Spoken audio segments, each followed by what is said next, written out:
tardes, bienvenidos a una nueva entrega del Mostrador de Ezequiel López. Hoy, día 29 de septiembre, estamos un jueves más aquí con ustedes y hemos preparado un programa muy interesante. Nos acompañarán Nira Fierro, diputada regional y secretaria regional de organización del PSOE, y Onalia Bueno, alcaldesa de Mogán. También volvemos a abrir la trastienda en esta ocasión con Elena Angulo, farmacéutica, y Ezequiel López, comunicador. Y cerrará nuestro programa el dúo musical Angelía y Yoriel. Pero antes de comenzar, recuerden, como siempre, seguirnos en nuestras redes sociales para estar al tanto de todo lo que ocurre en este mostrador. @el mostrador de Ezequiel López en Facebook e Instagram y @el mostrador de él en Twitter. Y el hashtag para el programa de hoy es hashtag el M43. Pues ahora sí, con todo sobre la mesa, comenzamos a despachar.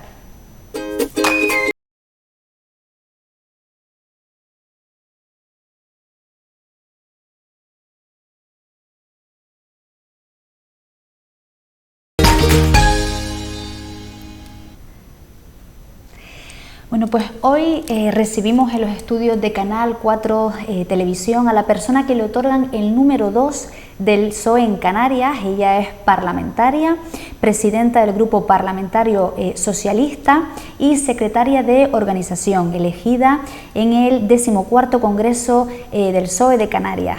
Nira Fierro Díaz es licenciada en Ciencias Políticas y de Administración con especialidad en Administración Pública por la Universidad Complutense de Madrid, máster universitario en Dirección Pública y Liderazgo Institucional por la Universidad de Vigo, y como curiosidad destacamos que fue alumna del que fuera líder de Unidas Podemos, Pablo Iglesias, cuando contaba con 20 años, cursando los estudios de Ciencias Políticas en el 2011. Algo ha llovido desde entonces. Le damos la bienvenida y las gracias por desplazarse desde Tenerife hasta nuestros estudios y compartir con nuestra audiencia un ratito. Muchísimas gracias, Nira Fierro, por venir. Muchísimas gracias a ustedes, un placer. Para empezar, si le parece, vamos a ubicarla y saber de dónde viene. Para ello le vamos a preguntar de qué lugar, evidentemente, es Nira Fierro Díaz y concretamente su apellido Fierro, porque no es muy común aquí en Canarias.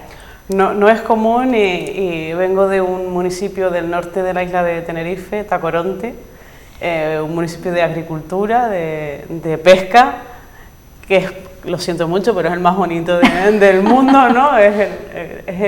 La combinación perfecta entre el mar y la laurisilva, ¿no? Y además es una tierra de buen vino y de buen comer. ¿Y su apellido Fierro? Bueno, es verdad que tiene ascendencia italiana, pero mi familia íntegramente es canaria. Es verdad que es mestiza, ¿no? Porque antes se llevaba mucho lo de tenerse por hambre que irse a buscar el pan. Mi padre nació en Agüime, por pura casualidad, porque mis abuelos tuvieron que trasladarse a Gran Canaria por trabajo. También vivieron en Fuerteventura, después vivieron en La Palma y al final terminaron en Tenerife, ¿no? Un poco buscando pues donde había comida, ¿no? Donde había trabajo y donde había pan. Hemos leído que usted es muy precavida en sus respuestas, que mide mucho las palabras. ¿Es algo que le dijeron cuando decidió ser política activa o esto vino siempre de usted, de su personalidad propia? En estas cosas uno intenta no meter la pata, ¿no? Y la prudencia creo que es recomendable cuando uno se dedica a lo público y más en estos tiempos donde la incertidumbre y todo cambia tanto que es mejor ser prudente antes de lanzarse a la piscina. Por lo menos hay que ver si hay agua, ¿no? Que eso no quita valentía, ¿eh? Hombre, por supuesto.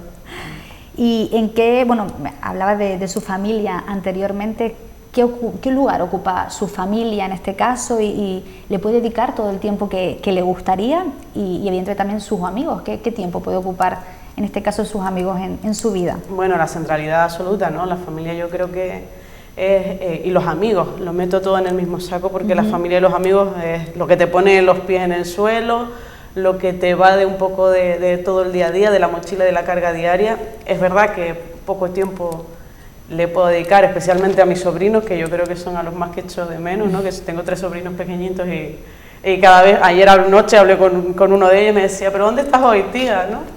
Y desgraciadamente no le dedico el tiempo que quisiera, pero pero mantengo un contacto diario con todos ellos, con mis hermanos, con mis padres, y bueno, y con mis amigos también. Afortunadamente el WhatsApp también facilita, aunque no nos podamos ver todo lo que yo quisiera, que saber que estamos bien, ¿no? Sí, al menos las nuevas tecnologías tienen eso, ¿no? Que nos acerca de los que están más lejos. Sí.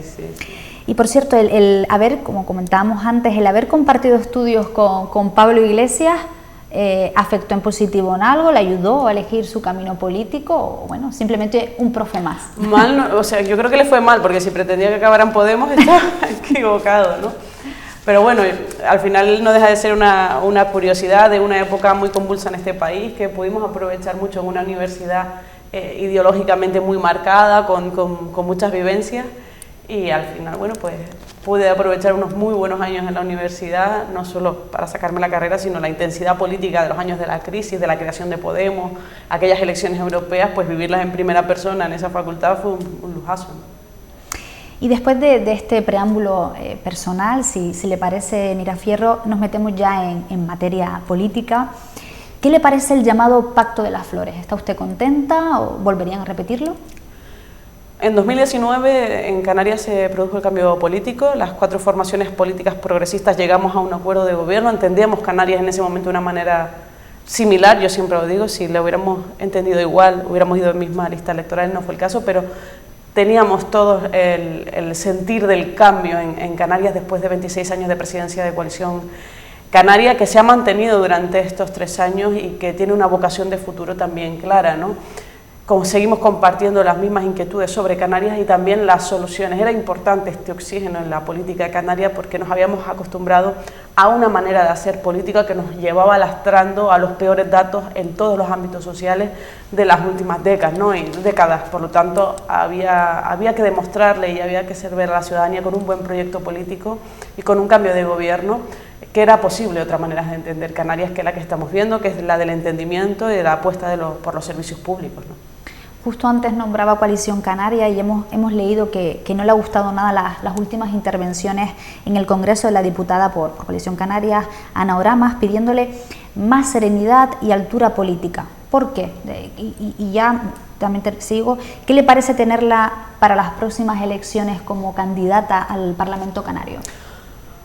Bueno, yo sobre los candidatos de otras formaciones políticas pues los respeto más allá de qué es lo que ellos quieran conseguir, ¿no? Yo creo que estamos hablando de 2 modelos distintos, 2 modelos de entender Canarias distintos. Uno lo hemos tenido durante demasiado tiempo, que como digo, no ha rendido nada a los canarios y las canarias, no ha sacado ningún beneficio a los canarios y canarias, con una manera de entender Canarias permanentemente en el enfrentamiento con el gobierno de España, de permanentemente enfrentamiento entre incluso los canarios y canarias, que al final lo único que nos ha llevado es que, como dije antes, a tener los peores datos en dependencia, los peores datos hasta ahora en abandono escolar temprano, es decir, donde durante mucho tiempo se abandonó lo que era fundamental para hacernos iguales a los canarios por un enfrentamiento falso para justificar una incapacidad propia que tenía el gobierno de Canarias para ejecutar sus propias políticas, ¿no?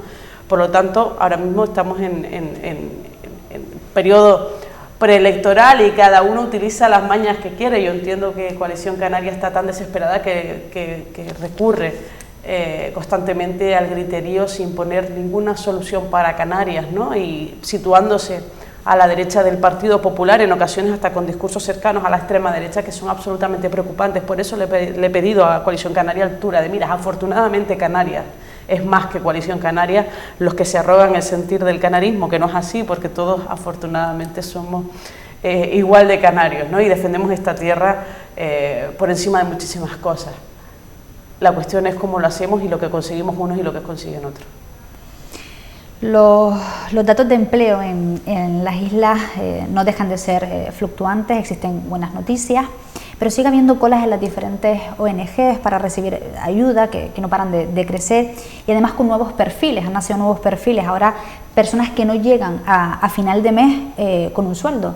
¿El gobierno canario sabe que esto existe?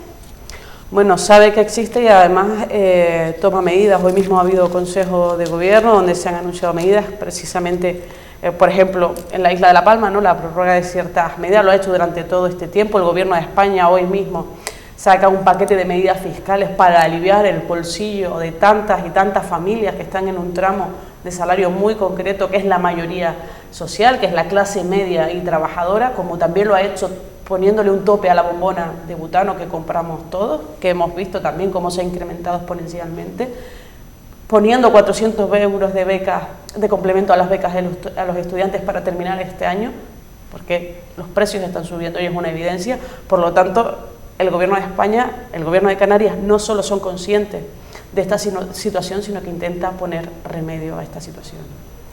Y los datos de la dependencia, consejería en manos de Podemos, Unidas Podemos, no terminan de coger el impulso que se desea dentro y fuera del gobierno. ¿Darán algún día con la tecla acertada? Yo siempre digo, con dependencia creo que tenemos que hacer un análisis histórico, ¿no? de por qué estamos así. Y estamos así porque durante un tiempo en Canarias incluso se llegó a devolver dinero al Gobierno de España en materia de dependencia porque no se ejecutaba. Pero seguían llegando solicitudes de personas que necesitaban ese derecho, expedientes que necesitaban una respuesta y no se les estaba dando y se devolvía el dinero a Madrid. Esos son los que encima critican constantemente al Gobierno de España por ineficaz, los que devuelven el dinero que nos hacen igual a los ciudadanos para prestar derechos tan básicos como la dependencia, ¿no? ¿Qué ha hecho el Gobierno del Pacto de las Flores? Primero, ponerlo como la centralidad del pacto, las políticas sociales, los derechos sociales que, como usted bien dice, lidera Unidas Podemos, la compañera Noemí Santana. ¿Y qué hemos hecho? Lo primero, aumentar el presupuesto como nunca en materia de dependencia. Y segundo, aumentar como nunca la plantilla de recursos humanos. Primero, para poder dar más y mejores prestaciones, y la segunda, para poder agilizar todos estos expedientes. Un solo dato, en 2021 se estaban resolviendo expedientes de 2017. Claro, durante estos años hemos tenido que estar resolviendo todo eso que estaba en un cajón. Cuando llegábamos a la consejería, la consejera se encontró cajas de expedientes sin meter en el sistema. Entonces, claro, cuando uno se encuentra esta situación y analiza el histórico, pues entiende cómo estamos hoy. Y cuando ve que el Gobierno de Canarias se empeña presupuestariamente con recursos humanos en mejorar la dependencia, pasa un agosto como el último que hemos tenido, que ha sido récord en altas en dependencia. Y no es satisfacción, es autoexigencia de que los próximos meses deben seguir siendo récord para poder seguir agilizando todas esas listas, ¿no? No es autocomplacencia, es autoexigencia. Pues hoy contamos con la presencia de la presidenta del Grupo Parlamentario Socialista y secretaria general de Organización en Canarias, la número 2 del partido, como así se le reconoce a la responsabilidad que ostenta, Nira Fierro. También es presidenta en el Gobierno de Canarias de la Comisión de Obras Públicas, Transporte y Vivienda. Cuéntenos por qué nosotros, los canarios, pagamos el 50% de nuestro transporte y los que viven en Península no pagan nada. Es que no es cierto. Nosotros pagamos el 50% del transporte que tenemos en Canarias, que son las guaguas, y en la Península pagan el 30%, que son las guaguas. Esa es la diferencia.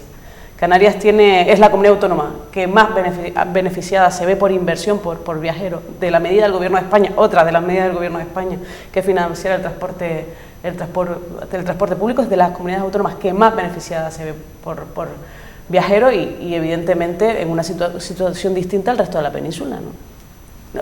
Partimos de una base que es errónea, que Coalición Canaria ha intentado meter en el debate erróneamente, con medias verdades y faltando a la verdad. Porque una persona que vive en Burgos y quiere trasladarse a Aranda del Duero tiene que hacerlo en guagua porque no tiene tren de cercanía y paga un 30% menos. Una persona que va de Santa Lucía a Las Palmas de Gran Canaria paga el 50% menos. Y estos días hemos visto cómo el presidente y el consejero de Obras Públicas nos anunciaban que recibíamos 1.000 millones para carreteras. ¿Este dinero era nuestro? ¿Tenían que estar en nuestras carreteras o esto estaba en caja ya hace tiempo?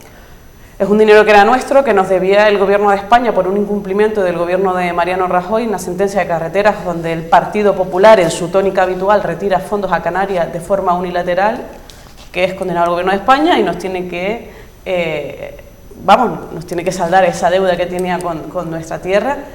Los gobiernos anteriores han sido incapaces de resolver esta cuestión tan vital para Canarias y tan vital para la situación de las carreteras en Canarias, Y nosotros celebramos la tenacidad del gobierno de Ángel Víctor Torres, del presidente en primera persona, de dialogar desde el momento que toma posesión como presidente hasta ahora con el gobierno de España para buscar una solución a este conflicto de carreteras, como conocemos todos, a través de dos vías, ¿no? La inyección de 400 millones de euros en los presupuestos de la comunidad autónoma y el resto en una adenda al actual convenio para ejecutar obra, ¿no? Yo creo que es una buena noticia para los canarios, porque al final estamos recuperando un dinero que nunca debió quitarnos el gobierno de España, en este caso el gobierno del Partido Popular. ¿Y los presupuestos del 2023, es usted optimista y cree que serán los presupuestos que Canarias necesita para levantar el vuelo? Así serán, y no me cabe la menor duda, porque el gobierno de Canarias está trabajando con la realidad que tenemos hoy y con la flexibilidad que estos tiempos requieren. Y con esto quiero decir que durante estos 3 años, los 3 años hemos tenido incertidumbres, y en los 3 años se ha flexibilizado el presupuesto lo suficiente como para continuar dando respuestas a cada una de esas adversidades, y es lo que va a seguir haciendo el gobierno. Un bloque social muy importante, un peso específico muy importante, que es el mayoritario: sanidad, educación, dependencia, vivienda, todo el bloque social, que es el prioritario, pero también dar respuesta a situaciones como la que estamos viviendo a día de hoy, de la inflación y la subida de los precios. Y vamos con vamos a pasar a una parte de lo que es la oposición, que tiene que estar, evidentemente. Dice el senador, el señor Antona, del Partido Popular, que Canarias no puede perder la oportunidad cuando España obtenga la presidencia europea para temas como pues políticas para las regiones ultraperiféricas, el RUP, la especificidad del archipiélago canario, los fondos para compensar los daños producidos por la erupción del volcán de La Palma, entre otros asuntos, y además el drama humanitario de la migración. ¿Qué le parece a usted estas recomendaciones por parte del señor Antona? A mí me parece estupendo. Yo lo que le pido al señor Antona es que le diga a su partido que arrime un poco el hombro en todos y cada uno de los asuntos que él mismo dice, ¿no? Porque es verdad que el liderazgo del presidente Pedro Sánchez dentro de la Unión Europea es indiscutible. El liderazgo de Pedro Sánchez en la política internacional a día de hoy es indiscutible, y es un presidente que incluso va al Consejo de Ministros alemán a explicarles a los alemanes cómo España está gestionando la crisis energética y está topando el gas, y cómo España es el país de la Unión Europea, junto con Portugal, que tienen los precios más bajos del gas, que no dejan de ser caros, pero que sí que es cierto que planteando una propuesta a Europa de la excepción ibérica, liderada por el gobierno de España, nuestro país se encuentra en una situación privilegiada dentro de la Unión Europea gracias a un presidente del gobierno de España valiente. Por lo tanto, lo que le pido al señor Antona es que le diga a su partido que deje de ir a Bruselas a boicotear a este país, por ejemplo, diciéndole a sus compañeros europeos que no hay que aprobar los fondos europeos para España, o yendo a Europa a decir que el gobierno de España quiere controlar el Consejo General del Poder Judicial, cuando ellos constantemente están intentando bloquear una renovación que debe ser y es constitucional, ¿no? Y ya vamos entrando en la recta final. Como secretaria general de organización, y no podemos pasar por alto el problema interno que se vive en el municipio donde geográficamente estamos ubicados, que en Telde, donde las familias socialistas se han dividido, y por lo que nos dicen los expertos, esto no solo es que reste votos, sino resta voto, y además lo complica todo. ¿Tiene algún diagnóstico usted de lo que ha sucedido y alguna solución a esto? Bueno, es una situación desgraciadamente que ha pasado recientemente en la agrupación socialista de Telde y en el grupo municipal, absolutamente no deseada para nosotros, no nos agrada, no nos gusta. Hemos intentado poner de nuestra parte para ayudar al consenso siempre, a la palabra y a la unidad de la agrupación, del grupo municipal, y que prime la organización por encima de todas las cosas, y a veces pues no lo logramos, pero bueno, el Partido Socialista tiene más de 140 años de historia, tiene un proyecto sólido en Canarias y tiene que continuar ejerciendo sus políticas por encima de todos nosotros, donde yo también me incluyo, ¿no? ¿Y qué esperamos de este gobierno que preside Ángel Víctor Torres, el que queda de legislatura? ¿Las personas percibirán que eso es lo importante para este gobierno, y cómo lo verán? Bueno, las personas son la base de este gobierno y son la base también de la organización política a la que yo represento. La justicia social, hacernos iguales, prestar mejores servicios que vayan a todos y a todas, ¿no? Lo decía antes. Hemos puesto en marcha en estos 3 años por fin la educación pública 0-3 años en Canarias. Este septiembre es el primer septiembre que Canarias cuenta con plazas públicas 0-3 años. Quien tiene hijos e hijas pequeñas sabe lo que cuesta una guardería privada, una escuela infantil privada. Por primera vez tenemos plazas públicas. Esto era un compromiso electoral, era un compromiso del pacto de gobierno y hoy es una realidad. Hemos inyectado como nunca dinero en la sanidad. Hoy fue la torre del materno infantil, otra vez a Consejo de Gobierno, para así desbloquear una situación también histórica en esta isla, como lo son los quirófanos del Hospital del Sur de la isla de Tenerife o la radioterapia de la isla de Fuerteventura, que hoy es una realidad, un CAE nuevo en los llanos de Aridane, en la isla de La Palma. El plan de vivienda, en Ingenio se están construyendo viviendas del plan de vivienda del Gobierno de Canarias que se aprobó en 2020.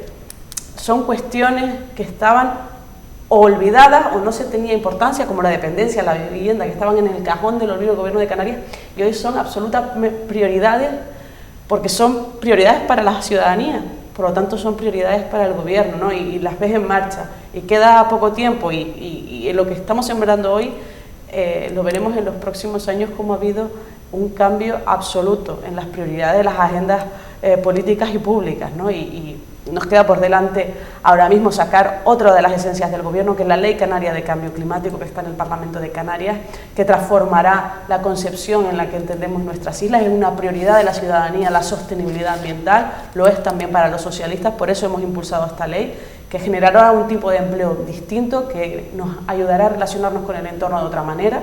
También la Ley Canaria de Renta Ciudadana, que vendrá a darle y a dignificar a casi 40.000 personas de esta tierra que necesitan un empuje para poder salir adelante. Ahí va a estar esta ley, y lo que nos queda son unos meses apasionantes donde tenemos que seguir ejecutando pues todas estas cuestiones que hemos puesto en marcha, ¿no?